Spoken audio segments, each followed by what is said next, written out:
Okay, so here's the thing. I've never actually played Resident Evil 7.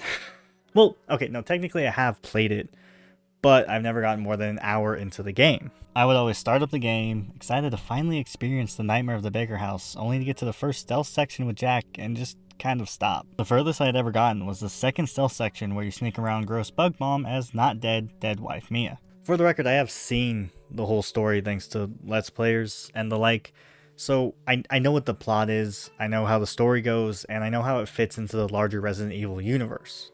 I also played the direct sequel to the game, Resident Evil Village, on this very channel with Maxx and loved the hell out of that game. But I never actually finished Resident Evil 7 myself. That is, until now. And honestly, I don't love it. Now, before you go down in the comments to huff and puff about someone having a different opinion than you, just give me a chance to explain. I'm not stupid, I'm not a hater. I fully recognize that this is a fantastic game.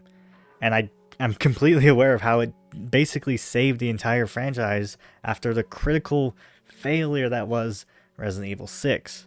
Which is a deeply troubled game that I truly love from the bottom of my heart, but that's completely irrelevant right now. I am not so blind that I can't acknowledge what Capcom and the RE team were able to achieve with this game. RE7 stripped out all the bullshit that the series had built up by that point and went back to the basics. Gone were the big Call of Duty style action set pieces and insane storylines split between 4 different campaigns with 8 playable characters for some reason. What replaced it was a story and setting that took the faltering series back to its roots, and fans loved it. Not only did it harken back to the original Resident Evil with its focused simplicity, but it also reinvented the series at the same time. It was the first mainline Resident Evil game to use the first-person perspective, and it was utilized masterfully. Plus, it was actually a very scary experience, something that Capcom hadn't achieved with this series for nearly a decade at that point. Look, the game is pretty good. It's well made, it's terrifying, and personally I think Jack Baker is one of the best horror video game antagonists of all time. I fully recognize that I am the minority in this. You do not have to tell me that in the comments down below, trust me. The game just isn't for me. I simply don't enjoy Resident Evil 7 as much as I do the other games in the series, and to be honest, I'd rather play Resident Evil 6 again than 7 any day of the week. And I understand if you went straight to the dislike button as soon as I said that, and while I support your decision to do that, at least wait until the end of the video. If you're even still watching at this point, I guess. I just want to include that little ramble to just make it very clear that this is a very good game, and it just doesn't work for me as a gamer. There's a lot of choices and gameplay elements in Resident Evil 7 that just don't vibe with me. In fact, one of those choices is the very thing that kept me from getting into the game for so long.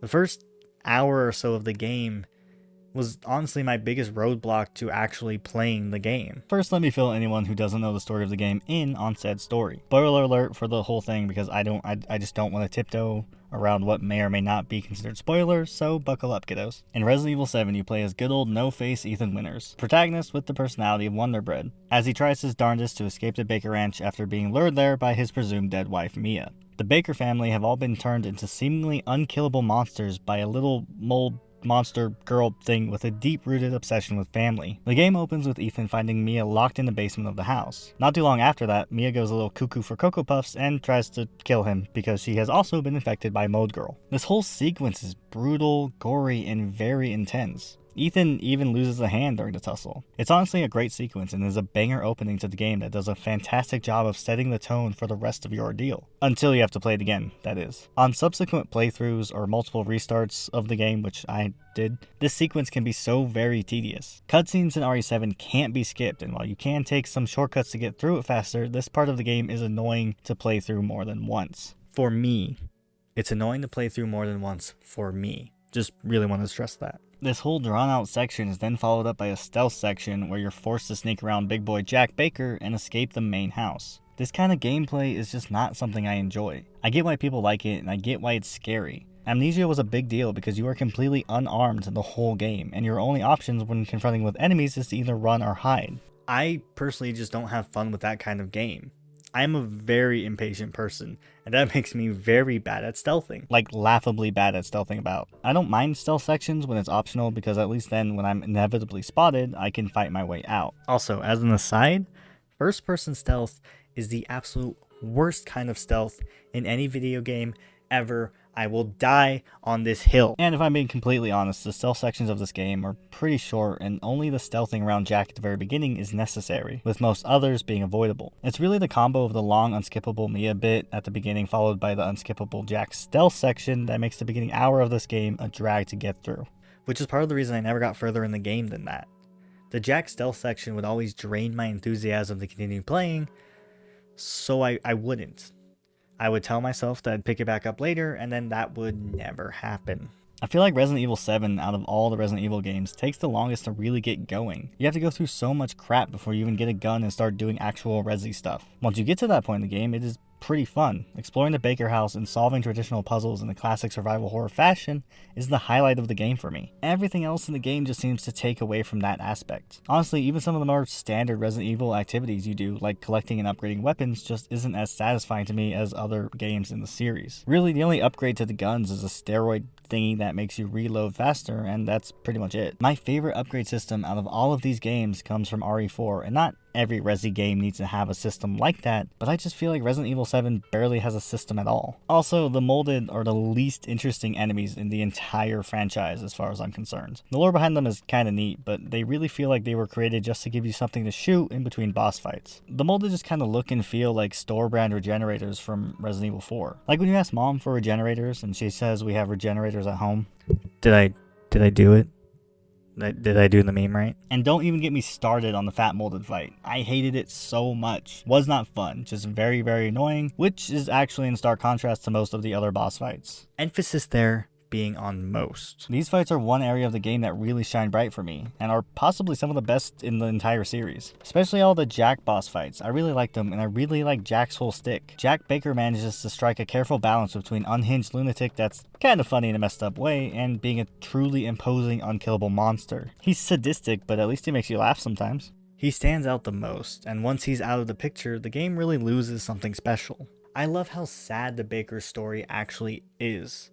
They were just a regular old ranching family until they were all twisted and molded by that evil demon little mold girl grandma thing. God, it's a weird thing to say out loud. Overall, I like the story of Resident Evil 7, but really only because of that aspect of it. Otherwise, it's a very bland experience. Additionally, I think Capcom made the right call by creating a smaller, more focused story here that more or less ignores the wider Resident Evil universe while still existing in it. The game is incredibly self-contained in a similar vein to Resident Evil 4, and you really don't need any prior Resident Evil knowledge to enjoy this game. The only big connection to the wider world of RE comes at the very end of the game after you finish the worst final boss fight in the series. I know I was just praising the boss fights earlier, but that last one is just terrible. Absolutely terrible. Anyway, you kill Moldy Granny for good with the help of an anti-biohazard strike force led by a familiar Oh, holy hell, who the fuck is that? That's supposed to be Chris Redfield? Chris Redfield is supposed to be that guy. Or are we sure? Are we positive? That's Chris Redfield. We're absolutely positive it's the same guy. All right. If you say so. Man, they really did Chris dirty in this game. My point was only the last 5 minutes of the game connect to the rest of the series. Sorry, I got a little off track there, but seriously, that's supposed to be Chris Red. Another point RE7's favor is just the insane amount of killer DLC that they release for this game. The amount of variety on its own is commendable, but it all is also very good. I mean, I didn't like most of it, but that's not the point. That again just comes back down to it not being my type of thing. The Daughters DLC is an awesome addition to the story that shows the first night everything started going downhill for the Bakers. From a narrative perspective, it adds so much weight to the emotional core of the main game story, yet the gameplay is just another section where you have to sneak around with no weapons, and if you get caught, it's an immediate game over. Plus, the death scene is so very long and unskippable! The whole game would be so much better if you could skip cutscenes. Yes, I know you can mod that in, but that's not the point. I shouldn't have to.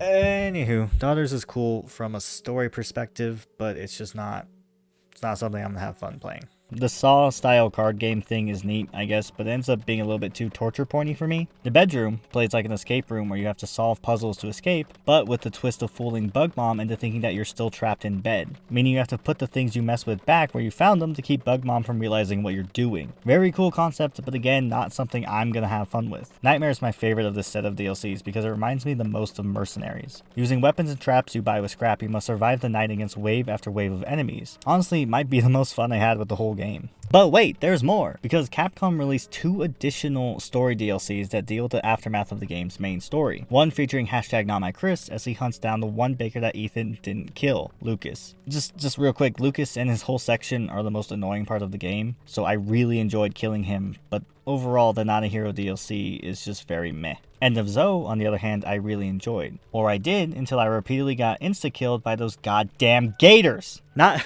Not only do I have to stealth around these stupid things, but if they catch me, they insta-kill me. No, hate that, no. And yes, I know you can kill them with the spear, but they intentionally don't give you enough spears to kill every single gator in each section, so you have to be strategic. The rest of the DLC allows you to fistfight molded with Joe Baker's bare hands, which is so very awesome. I love that a ton.